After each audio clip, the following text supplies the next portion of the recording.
Hello, everybody. Welcome back to the Nibiru channel. It is December 18th, 2016. And just a heads up, we have had over 100 earthquakes in the past 24 hours. We're trying to stay on top of the situation, and we've been getting a lot of questions and emails coming in about the coronal hole that is in the sun and now on its way facing the Earth, and also this supposed cosmic wave that is heading towards the Earth. Now, we're just going to go ahead and get right into some information.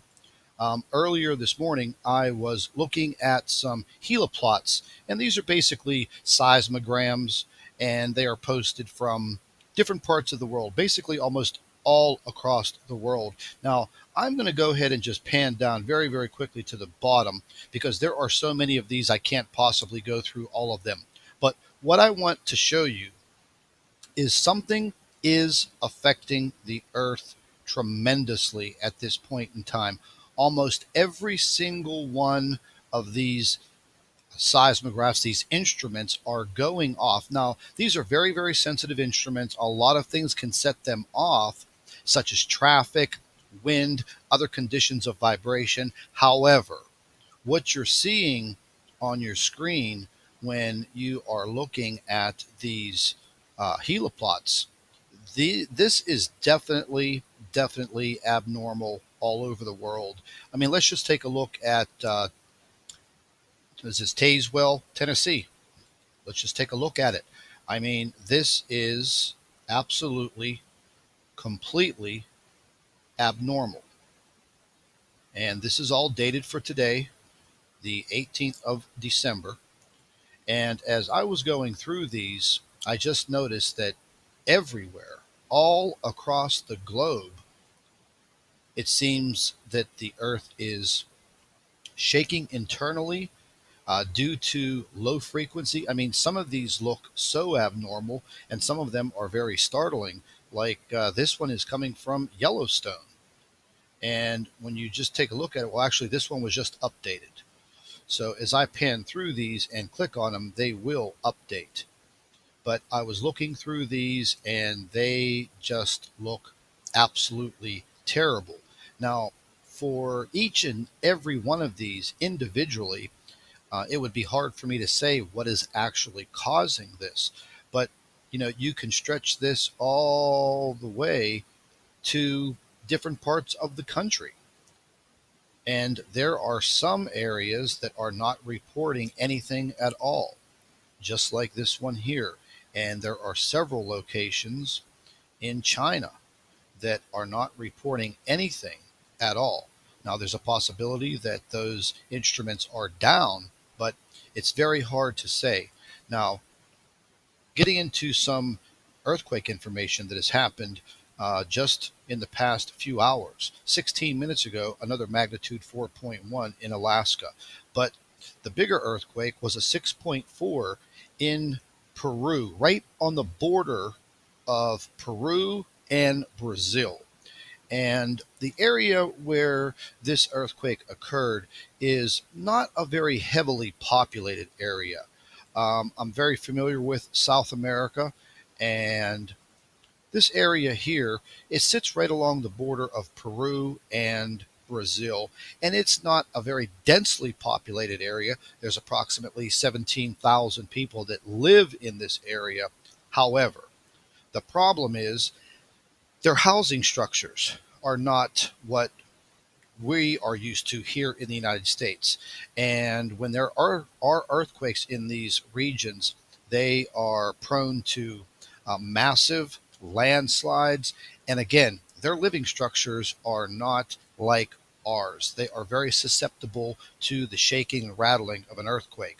So we haven't gotten any reports of injuries or destruction, but again, that's a very far off place in Peru, close to Brazil. So we'll just have to wait and listen for additional reports. Now, getting into historical earthquakes in the area, as you can see, they do have some earthquakes in this area along the border of Peru and Brazil. Now, one of the main causes that is creating this earthquake activity across the globe right now is this massive coronal hole in the sun. And we are just on the fringe of facing this coronal hole. So, again, over the next several days, the magnitude and frequency of these earthquakes across the globe are probably going to increase. So, once again, if you live in an earthquake prone area, you need to take some caution and at least have a plan to get moving if you do sustain a large earthquake, because the possibilities are definitely there. Now, I've had a few remarks of people saying coronal holes and earthquakes have no assimilation. There's nothing that coronal holes do to cause earthquakes. Well, anyone who says that or tells you that information is absolutely 100% dead on wrong. Okay? If they're telling you that, they are giving you a complete line of bullshit. Okay? In 2010, when the SDO satellites were placed into space, they were starting to gather the information based on these coronal holes and earthquake activity. And as you can clearly see, going backwards in time, September 15th, coronal hole facing the Earth, 8.3 magnitude earthquake, Chile, and it goes on and on, 7.8 in Nepal, 7.9 in Alaska, 8.2 in Chile, 8.3 in Russia, 8.0 Solomon Islands. And this just goes on and on and on. And listen, ladies and gentlemen, don't let anyone tell you that these earthquake patterns that are going on right now are normal, because they are not. They are not normal. Now, the earthquakes are going up and down as far as the count. Now, right now, this is reading 94 earthquakes in the past 24 hours. However, when this last updated, it was up to 103. So I don't know why they are fluctuating this number of 94 earthquakes in the past 24 hours, because just about an hour ago it was up to 103. I don't understand why they are doing that now. The National Oceanic and Atmospheric Administration have issued some alerts, watches, and warnings, but they really don't have anything to do with us as human beings.